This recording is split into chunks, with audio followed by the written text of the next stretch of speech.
இங்கே எத்தனை பேர் பானிபூரி, மசாலா பூரி, காளான் லவர்ஸ்?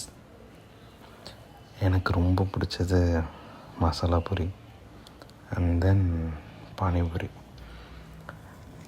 இந்த ஷாப்ஸ் எல்லாமே நம்ம ஸ்கூல் படிக்கிறதுலேருந்தே இருக்குது. ஆனால் அப்போ நமக்கு வந்துருந்துட்டு ரொம்ப லிமிட்டடாக தான் அதை சாப்பிடக்கூடிய தருணம் அமைஞ்சிருக்கும். பிகாஸ் எல்லார் வீட்லேயுமே இருக்கிற எக்கனாமிக் க்ரைசிஸ் தான். மந்த்லி ஒன்ஸ் சாப்பிட்டு வந்துருக்கலாம், இல்லை 3 மாதத்துக்கு ஒரு தடவை, 6 மாதத்துக்கு ஒரு தடவை, வருஷத்துக்கு ஒரு தடவை கூட சாப்பிட்ருக்கலாம். இப்போது ஆஃப் லேட்டாக காளான் சாப்பிட்றதா இருக்கட்டும், இல்லை வேறு பஜ்ஜி சாப்பிட்றதா இருக்கட்டும், இது எல்லாமே நமக்கு வந்துருந்துட்டு கிடைச்சதுக்கான காரணம் நம்மளோட கல்வி தான். ரீசன் என்ன, நம்மளாவே உழைச்சி சம்பாரித்து அந்த காசில் நம்ம சாப்பிட்றோம்.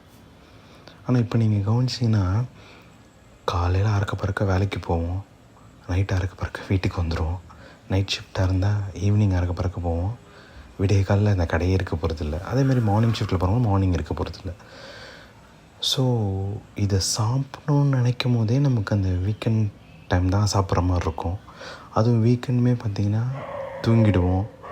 அப்படி இல்லைன்னா ஞாயிற்றுக்கிழமை காலைல கறி எடுத்துகிட்டு வர்றது, சாப்பிட்றது, அதுவே ஃபுல்லாகிடும். ஸோ நான் யோசித்து பார்க்கும்போது இந்த பானிபூரியாக இருக்கட்டும், மசால் பூரி, காளானாக இருக்கட்டும், இதை சாப்பிட்ற சுவையை விடவே நம்ம என்ஜாய் பண்ண விஷயம் என்னென்னு பார்த்தீங்கன்னா, நம்ம பசங்களோடு சேர்ந்து சாப்பிட்டது தான்.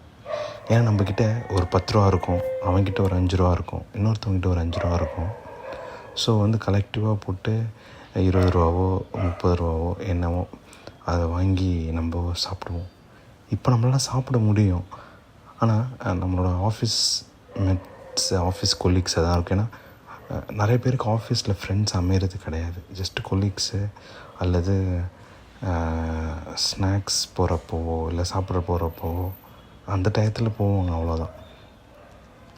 ஆனால் நம்ம யோசித்து பார்க்கும்போது நம்ம ஃப்ரெண்ட்ஸோடு அந்த டயத்தில் சாப்பிட்ட அந்த ஒரு சந்தோஷம் இப்போது நிஜமாகவே இல்லை. நான் ஈவன் தோ மேரிட் ஆனவங்களாக இருக்கட்டும், அவங்களுக்கு குழந்த இருந்தாலும் சரி, லவ் பண்ணுறதாலும் சரி, அது ஓகே, குட்டு தான். அவங்களோட போய் சாப்பிட்றது நல்லாயிருக்கும், நான் இல்லைன்னு சொல்லலை. அது ஒரு அன்பு பரிமாற்றம் தான்.